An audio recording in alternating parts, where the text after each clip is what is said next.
Hello, traders. FX Pip Collector here. Today is Monday, August 4th, and this is my analysis for the Euro US dollar, and I'm on the 1 hour time frame.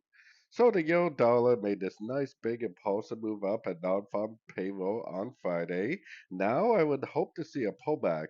Now we definitely do not have a breaker structure down yet, so we don't even really know that it is going to pull back. It could make some more higher highs, higher lows. I would definitely be recommending longs right now. I would hope to see a pullback, and I'm looking to see a pullback. And if it does make a pullback, that would be amazing because that should give us a really nice opportunity to go long at one of these Fibonacci levels for a wave three. So hopefully, today is Monday, so hopefully today will be a pullback day and we can get down to one of these Fibonacci levels before we make a nice impulsive move up for the big old wave three, hopefully. So anyways, don't forget to check out my website, fxpipcollector.com. And as always, thank you for watching and happy trading.